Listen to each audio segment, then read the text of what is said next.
Hello students, welcome to the part 8 of series Photosynthesis in Higher Plants. In this video, we will learn about the factors affecting photosynthesis. Okay, so let's start the topic. देखो, factors affecting the photosynthesis. अगर हम बात करें तो rate of photosynthesis very important in determining the yield of the plants including the crop plant. ठीक है, हमें rate of photosynthesis क्यों पता होना चाहिए? वाई? बिकॉज वी वांट कि जो क्रॉप प्लांट है या एनी प्लांट है उसकी यील्ड कितनी है. ठीक है, वो कितना शुगर सिंथेसाइज कर रहा है. ठीक है, उसके अंदर शुगर सिंथेसाइज कितना हो रहा है एंड किस कंडीशंस पे वो मैक्सिमम फूड का सिंथेसिस कर रहा है. लाइक किस सनलाइट पर, किस सनलाइट मतलब wavelength of light, intensity of light पर वो कितना फूड सिंथेसिस कर रहा है एंड किस इंटेंसिटी पे वो मैक्सिमम फूड सिंथेसाइज कर रहा है. उसके अलावा अगर हम बात करें तो CO2 कंसंट्रेशन कितनी होनी चाहिए एंड वाटर की कंसंट्रेशन कितनी रिक्वायर्ड है जिस पर वो क्या करे, प्लांट जो है वो मैक्सिमम फोटोसिंथेसिस करके मैक्सिमम फूड का सिंथेसाइज करे. ठीक है, अब फोटोसिंथेसिस जो होता है ना under the influence of several factors. ठीक है, like the external and internal both factors affect the photosynthesis या फिर rate of photosynthesis. अब अगर हम बात करें एक्सटर्नल फैक्टर्स की, ठीक है, एक्सटर्नल फैक्टर्स के अंदर आते some factors like the sunlight. ठीक है, सनलाइट है, उसके बाद CO2 की कंसंट्रेशन, जो एटमॉस्फेरिक CO2 है उसकी कंसंट्रेशन, टेम्परेचर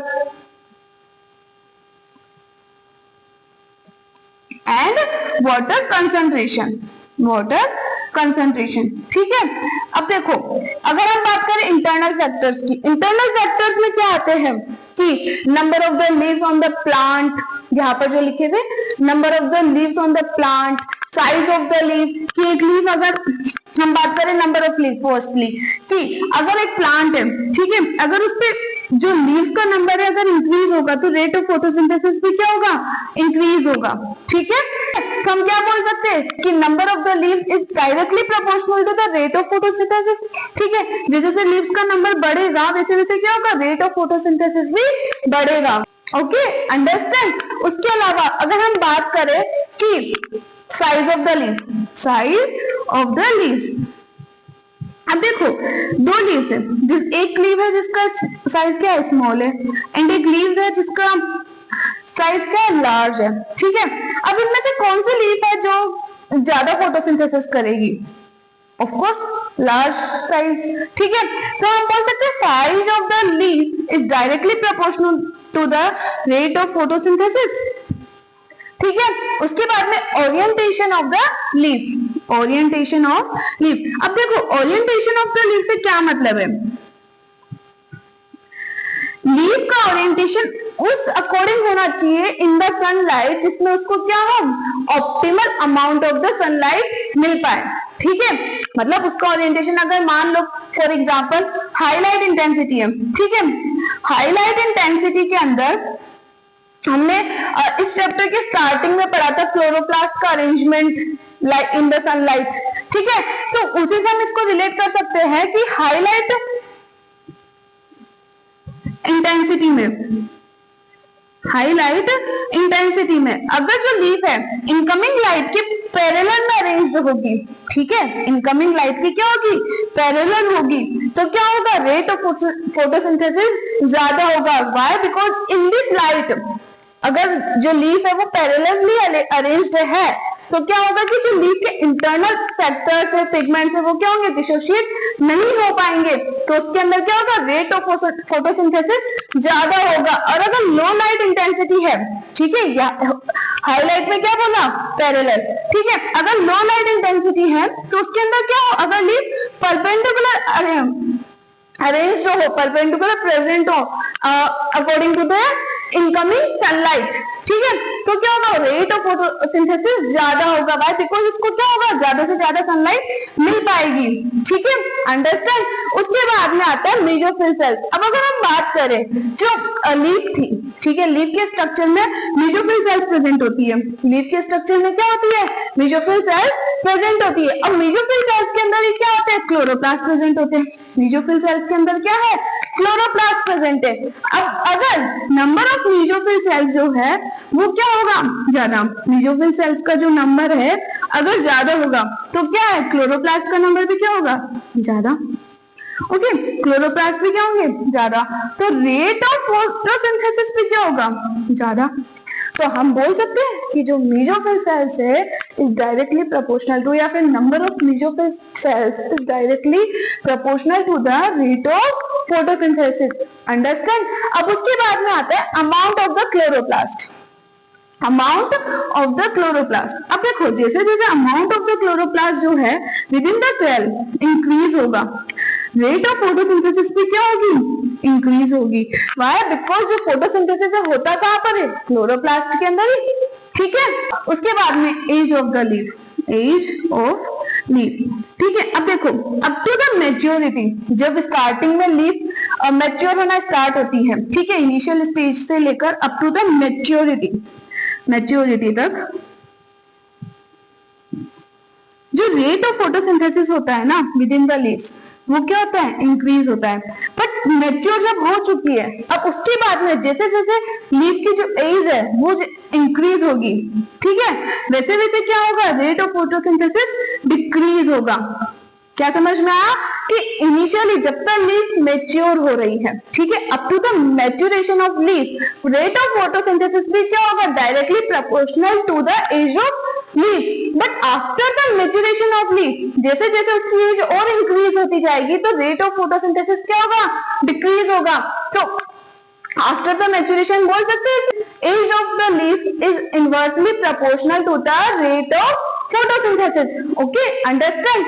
अब उसके बाद में नेक्स्ट है इंटरनल CO2 कंसंट्रेशन। अब देखो विद इन द सेल जितना ज्यादा CO2 कंसंट्रेशन होगा, ठीक है, विद इन द सेल जितना ज्यादा CO2 कंसंट्रेशन होगा वैसे ही क्या होगा, रेट ऑफ फोटोसिंथेसिस भी इंक्रीज होगा। बाय, बिकॉज जो रुबिस्को एंजाइम है फर्स्ट CO2 फिक्सेशन में जो हेल्प करता है वो क्या करेगा, ज्यादा एक्टिव होगा। ठीक है, तो रेट ऑफ फोटोसिंथेसिस भी क्या होगा, ज्यादा होगा।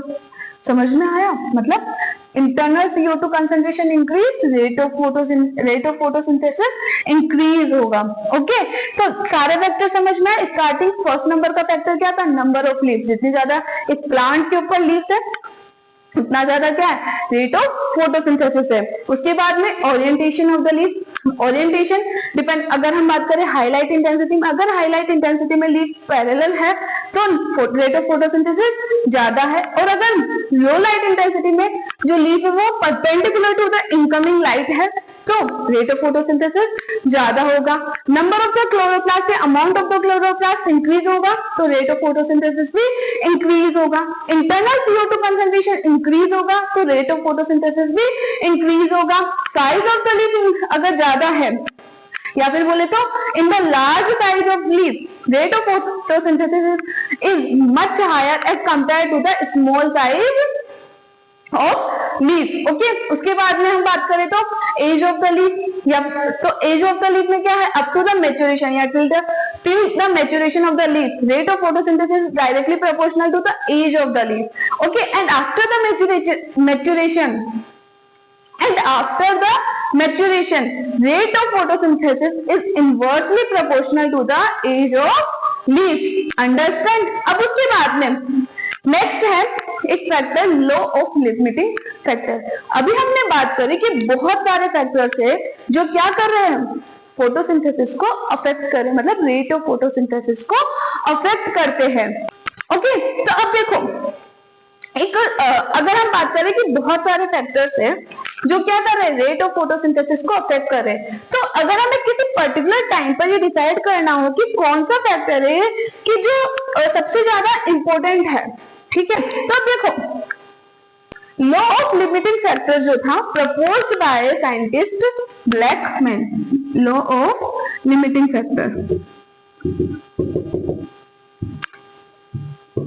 इसको किसने प्रपोज किया था, साइंटिस्ट ब्लैकमैन ने इन द ईयर 1905। ठीक है, अब अगर हम बात करें लॉ ऑफ लिमिटिंग फैक्टर, ठीक है, तो देखो कि हम रेट ऑफ फोटोसिंथेसिस के टर्म में बात करते हैं तो देखो जो फोटोसिंथेसिस प्रोसेस है ना वो at a time, at a single time, rate of photosynthesis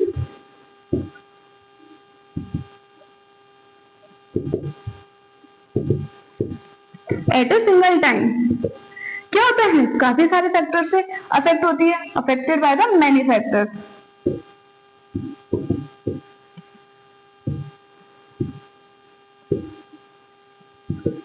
ठीक है, अब देखो बहुत सारे फैक्टर्स है तो क्या होता है कि जो फोटोसिंथेसिस होती है ना वो सबसे ज्यादा अफेक्ट होती है किसी एक फैक्टर की वजह से। ठीक है, वो फैक्टर क्या होता है अपनी ऑप्टिमम कंसंट्रेशन से क्या है, कम है। ठीक है, जो रेट ऑफ फोटोसिंथेसिस है अगर हम बात करें किसी एक पर्टिकुलर टाइम की जो अफेक्टेड होगी उस फैक्टर से जो कि उसकी कंसंट्रेशन क्या है, ऑप्टिमल है, या फिर बोले ऑप्टिमल से लो कंसंट्रेशन पर है।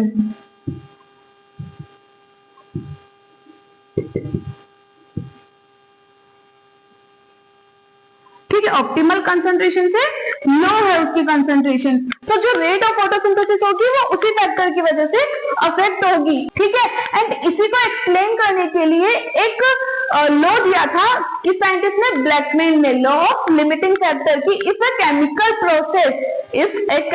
Process is affected by the more than one factor, ठीक है मेनी फैक्टर है ना, more than one factor, then its rate is determined by the, then its rate, कोई भी जो भी केमिकल रिएक्शन है ना, its rate is determined by the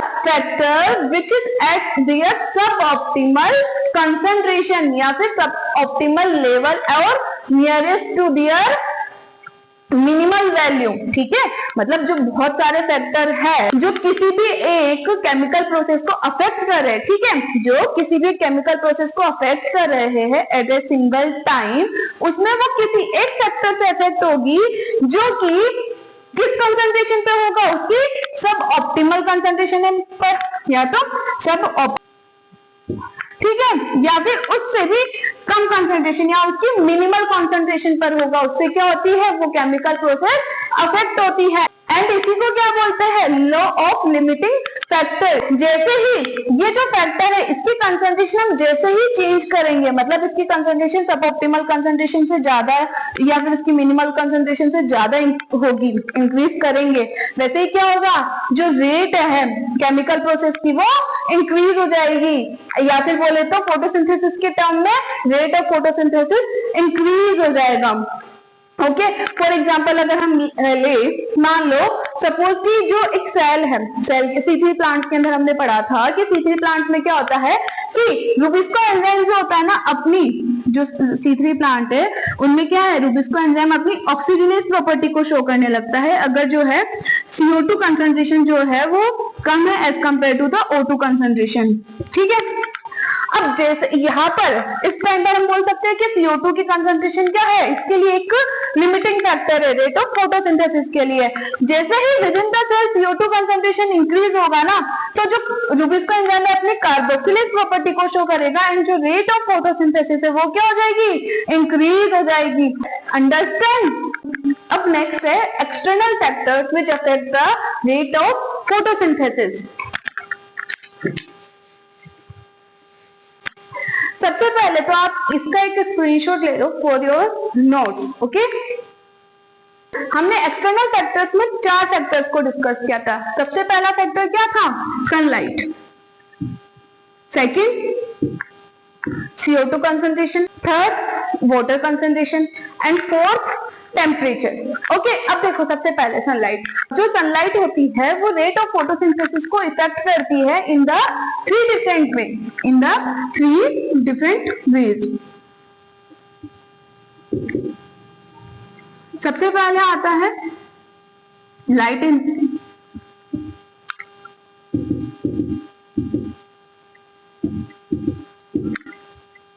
second आता है light quality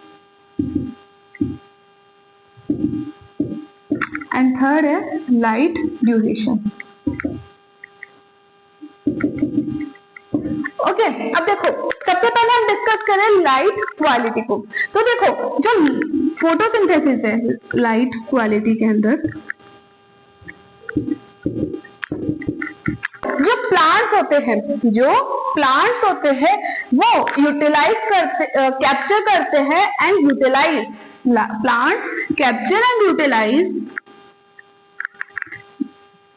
light of wavelength 400 to 700 nanometer. ठीक है, प्लांट जो होते हैं वो फोटोसिंथेसिस कौन सी वेवलेंथ के अंदर करते हैं? 400 to 700 nanometer wavelength of light पर। ठीक है, एंड इसी लाइट को हम क्या बोलते हैं? Photosynthetically active radiation, PAR, photosynthetically active radiation. Okay, and अगर हम बात करें with in the photosynthetically active radiation के अंदर या फिर ये जो है 400 to 700 nanometer wavelength of light क्या है? Visible spectrum. इसी विजिबल स्पेक्ट्रम के अंदर भी जो प्लांट्स होते हैं वो मैक्सिमम फोटोसिंथेसिस किसके अंदर शो करते हैं? Blue and red light region पर, blue and red light region पर। ठीक है, एंड मिनिमम कौन सी वेवलेंथ ऑफ लाइट पर एक्टिव रहते हैं? Green wavelength, green wavelength of light पर मिनिमम एक्टिव है। ठीक है, यहाँ पर क्या है? मिनिमम एक्टिव है एंड यहाँ पर मैक्सिमम।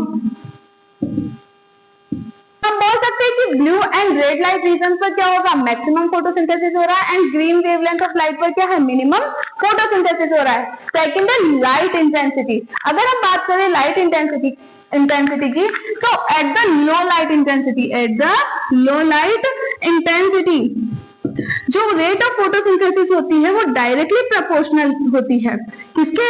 लाइट इंटेंसिटी के। At the low light intensity rate of photosynthesis is directly proportional to the intensity of the light, but at the high light intensity जो फोटोसिंथेसिस है ना वो इंक्रीज नहीं होती है जैसे जैसे लाइट इंटेंसिटी इंक्रीज होने लगेगी। And rate of photosynthesis saturate at the 10% of incoming light intensity, मतलब जितना मैक्सिमम लाइट इंटेंसिटी हो सकता है उसके 10% पर ही क्या है? जो रेट ऑफ फोटोसिंथेसिस है वो सैचुरेट हो जाती है। And in fact eight the high light intensity क्या होता है? सोलराइजेशन। क्या है? सोलराइजेशन। अब सोलराइजेशन का मतलब क्या होता है कि एट द हाईलाइट इंटेंसिटी जो प्लांट्स के पिगमेंट्स है, प्लांट्स के अंदर दो प्रोसेस होता है, या तो फोटो ऑक्सीडेशन या फिर फोटो इनहिबिशन। फोटो ऑक्सीडेशन का मतलब क्या होता है कि एट द हाईलाइट इंटेंसिटी जो फोटो ऑक्सीडेशन, हाईलाइट इंटेंसिटी क्या होता है कि जितने भी लाइट के अंदर लीव्स के अंदर पिगमेंट्स है, ठीक है, जो सिंथेटिक पिगमेंट्स है या फिर एंजाइम्स है, वो क्या होता है? ऑक्सीडाइज हो जाते हैं, वो डिग्रेड हो जाएंगे। ठीक है, वो फंक्शनिंग शो ही नहीं कर पाएंगे। एंड उसके अलावा नेक्स्ट हमने बोला फोटो इनहिबिशन। फोटो इनहिबिशन का मतलब क्या है कि जो प्लांट्स होते हैं ना उनके अंदर रिडक्शन इन द हाइड्रेशन हो जाता है। ठीक है, तो मतलब बोल सकते हैं कि हाईलाइट इंटेंसिटी पे जो प्लांट्स है वो फोटोसिंथेसिस शो क्यों नहीं कर पा रहे? Due to two reason, photo oxidation and photo inhibition. अब देखो, intensity at which the rate of photosynthesis, intensity at which the rate of photosynthesis is equal to the rate of respiration rate. उसी को क्या बोलते हैं? Light compensation point. Okay, rate of photosynthesis is equal to rate of respiration से मतलब क्या है कि O2 रिलीज और O2 कंजप्शन क्या है? इक्वल है, या फिर बोल सकते हो कि CO2 consumption and CO2 release क्या है? इक्वल है। ठीक है, तो मतलब हम बोल सकते हैं there is no net gaseous exchange between the plant and atmosphere at the light compensation point. Okay, understand? Next है light duration. देखो, duration of light never affect the rate of photosynthesis if the intensity of light and quality of light are constant. Okay, कि light intensity and light quality अगर constant है, जिसमें light पर rate of photosynthesis maximum show हो रहा है वो constant रहती है, तो duration of light never affect the rate of photosynthesis. Understand? अब देखो, अगर हम बात करें लाइट की, light is a rarely limiting factor, light is a rarely A limiting factor for the photosynthesis, but in the some conditions light may act as a limiting factor, like in the dense forest की अगर हम बात करें, जो dense forest है, dense forest के अंदर जो small plants होंगे वहां तक क्या होगा, लाइट नहीं पहुंच पाएगी, ठीक है, प्रॉपर लाइट नहीं पहुंच पाएगी तो क्या होगा, वहां पर लाइट जो है एक लिमिटिंग फैक्टर की तरह बिहेव करेगी। क्या है मतलब कि ये लार्ज प्लांट है, लार्ज प्लांट के साइड में क्या स्मॉल स्मॉल प्लांट्स प्रेजेंट होंगे, तो लार्ज प्लांट क्या होगा, सारी इनकमिंग लाइट्स को रोक लेंगे, स्मॉल प्लांट तक कोई लाइट पहुंच ही नहीं पाएगी। तो इन कंडीशंस में क्या है, जरूर लाइट एक लिमिटिंग फैक्टर की तरह बिहेव कर सकती है। उसके बाद में plants which are growing in the depth of the water, जो plants depth of the water के अंदर ग्रो कर रहे हैं, यहाँ पर कोई प्लांट है, ठीक है, जो कि बहुत नीचे है वाटर के अंदर, तो वहां पर भी क्या है, light may be a limiting factor for the photosynthesis. Why? Because यहाँ पर लाइट ही नहीं पहुंच पाएगी, तो हो सकता है कि लिमिटिंग फैक्टर है। उसके अलावा क्लाउडी जो वेदर है, क्लाउडी वेदर में हो सकता है light may be a limiting factor for the photosynthesis. Understand? Second external factor है CO2 कंसंट्रेशन। अब देखो जो CO2 है, जो CO2 कंसंट्रेशन है, is a major limiting factor in the photosynthesis. Why? Because in the atmosphere के अंदर अगर हम बात करें तो CO2 कंसंट्रेशन कितना होता है, 0.03 to 0.04% या फिर 300 to 400 पार्ट्स पर मिलियन, ठीक है, जो क्या है बहुत कम कंसंट्रेशन है, ठीक है। अगर हम बात करें C4 प्लांट्स की, जो C4 प्लांट्स होते हैं वो सैचुरेशन शो करते हैं at the CO2 concentration of 360 micro पर लीटर, ठीक है। एंड जो CO3 प्लांट्स होते हैं एंड जो C3 प्लांट्स होते हैं वो only about the level of the 450 micro पर लीटर CO2 कंसंट्रेशन पर ही क्या करते हैं, रेस्पॉन्ड करते हैं, ठीक है।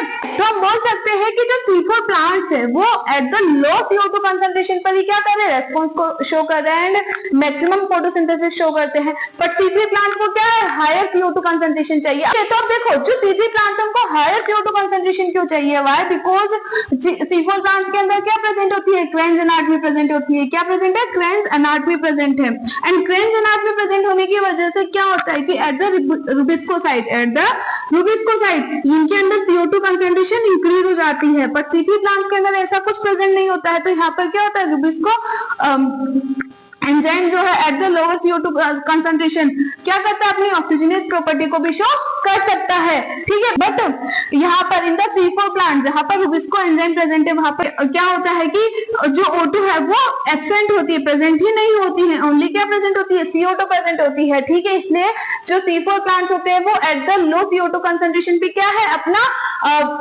सैचुरेशन शो करते हैं। But C3 plants about the 450 micro पर लीटर पर ही क्या है, सैचुरेशन शो करते हैं। अब देखो कि जैसे जैसे एटमॉस्फेयर के अंदर CO2 का कंसंट्रेशन क्या होगा, इंक्रीज होगा अप टू द 0.05%, ठीक है। जो रेट ऑफ फोटोसिंथेसिस है या CO2 फिक्सेशन की रेट है, CO2 फिक्सेशन है विद इन द प्लांट्स, वो भी क्या होगा, इंक्रीज होगा। बट आफ्टर दिस 0.05% के बाद में भी अगर CO2 कंसंट्रेशन इंक्रीज होता है तो क्या होता है, फॉर अ लॉन्गर पीरियड तो वो एयर को ही क्या करता है, डैमेज करके चला जाता है। एंड उसी को क्या बोलते हैं, green house effect.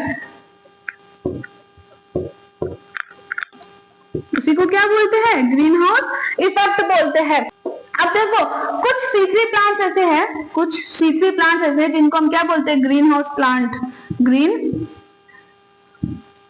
House plants, ठीक है। ये जो ग्रीन हाउस प्लांट्स है या C3 प्लांट्स होते हैं like the tomato and black pepper, tomato and paper, ठीक है, ब्लैक पेपर। इन प्लांट्स में क्या होता है कि at the higher CO2 concentration के अंदर क्या करते हैं, इनकी जो यील्ड होती है, CO2 फिक्सेशन की रेट है या फिर जो इनकी फोटोसिंथेटिक यील्ड होती है वो इंक्रीज हो जाती है, ठीक है।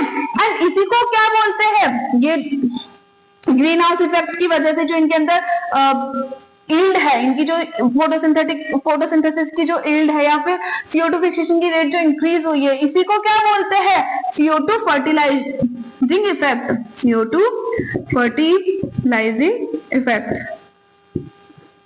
ठीक है। CO2 फर्टिलाइजिंग इफेक्ट क्यों बोला, समझ में आया कि CO2 कंसंट्रेशन को हमने इंक्रीज किया है, इसकी वजह से क्या है, इन प्लांट्स के अंदर, ग्रीन हाउस प्लांट के अंदर जो इनकी यील्ड है वो इंक्रीज हुई है, ठीक है। अब देखो हम बात करें CO2 कंपनसेशन पॉइंट की। नेक्स्ट क्या है, CO2 compensation point. CO2 compensation point क्या है कि CO2 concentration at which the rate of photosynthesis, the rate of photosynthesis is equal to the rate of respiration. ठीक है, उसी CO2 कंसंट्रेशन को क्या बोलेंगे, CO2 compensation point for that plant. अगर हम बात करें C4 प्लांट के अंदर, जो C4 प्लांट है उनका CO2 कंपनसेशन पॉइंट क्या होता है, 0 to 10 ppm, एंड जो C3 प्लांट्स होते हैं उनका CO2 कंपनसेशन पॉइंट क्या होता है, 25 to 100 ppm, पार्ट्स पर मिलियन। अंडरस्टैंड। अब देखो इसके बाद में ये है कंप्लीट CO2 कंसंट्रेशन। इसके बाद में नेक्स्ट आता है टेम्परेचर। नेक्स्ट क्या है, टेम्परेचर। टेम्परेचर थर्ड नंबर है टेम्परेचर। ओके, अब देखो अगर हम बात करें फोटोसिंथेसिस के अंदर जो डार्क रिएक्शन है, फोटोसिंथेसिस के अंदर क्या डार्क रिएक्शन होती है, वो क्या होती है, टेम्परेचर कंट्रोल होती है। टेम्परेचर कंट्रोल होती है, होने को लाइट रिएक्शन भी है, but as compare to the dark reaction temperature का क्या होता है, ज्यादा इफेक्ट शो होता है। वाई, बिकॉज जो डार्क रिएक्शन है उसके अंदर टोटली क्या इन्वॉल्व होते हैं, एंजाइम्स इन्वॉल्व होते हैं। ठीक है, एंड एंजाइम क्या होता है, एक अपने ऑप्टिमम टेम्परेचर पर ही क्या करते हैं, अपनी फंक्शन करते हैं। ठीक है, अपनी फंक्शनिंग शो करते हैं। तो हम बोल सकते हैं डार्क रिएक्शन क्या है, टेम्परेचर कंट्रोल रिएक्शन है। ओके, अब अगर हम बात करें C3 एंड C4 प्लांट्स की, C3 एंड C4 प्लांट्स की, तो जो C4 प्लांट्स होते हैं उनका जो ऑप्टिमम टेम्परेचर है ना वो हाई होता है as compare to the C3 plant. C4 plant का ऑप्टिमम टेम्परेचर कितना है, 30 to 40 डिग्री सेंटीग्रेड, पर जो C3 प्लांट्स है उनका ऑप्टिमम टेम्परेचर कितना होता है, 20 to 25 डिग्री सेंटीग्रेड। ठीक है, and about the 25 degree centigrade temperature जो C3 प्लांट्स होते हैं ना वो फोटोसिंथेसिस को इफेक्टिवली शो नहीं कर पाते हैं। ठीक है, एंड ये जो ऑप्टिमम टेम्परेचर है is also depends on the habitat of the plant. Optimum temperature जो है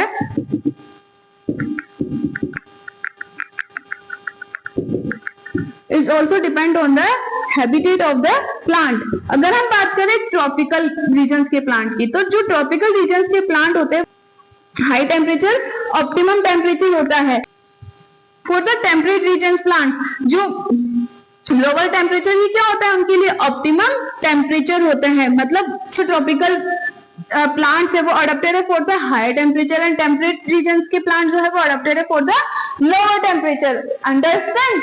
उसके बाद में नेक्स्ट एक्सटर्नल फैक्टर्स है वाटर। नेक्स्ट एक्सटर्नल फैक्टर क्या है, वाटर। अब देखो अगर हम बात करें वाटर की, तो वो जो वाटर है वो डायरेक्टली इफेक्ट नहीं करता है फोटोसिंथेसिस को। ठीक है, बट वाटर कंसंट्रेशन अगर कम हो जाए तो उसकी वजह से क्या होता है, प्लांट्स के अंदर कुछ चेंजेस आते हैं, एंड उनकी वजह से क्या होता है, फोटोसिंथेसिस अफेक्ट होता है। अब अगर वाटर कंसंट्रेशन लो हो गई है तो उसकी वजह से क्या होता है, प्लांट्स के अंदर दो चेंजेस आते हैं। फर्स्ट होता है स्टोमेटा क्लोज हो जाते हैं, स्टोमेटा क्लोज, एंड सेकंड होता है विटिंग ऑफ द लीव्स। अब देखो अगर स्टोमेटा क्लोज है, ठीक है, तो जो गैसेस एक्सचेंज है वो नहीं हो पाएगा। ठीक है, तो CO2 क्या होगी, सेल्स के अंदर या लीव्स के अंदर एंटर नहीं कर पाएगी, तो लीव के अंदर CO2 कंसंट्रेशन कम होगा, तो फोटोसिंथेसिस भी क्या हो जाएगा, डिक्रीज हो जाएगा। ठीक है, अब रीडिंग ऑफ द लीफ का मतलब क्या होता है कि eight the low water concentration क्या होता है, सरफेस एरिया जो है लीफ का, surface area of the leaf decrease हो जाता है।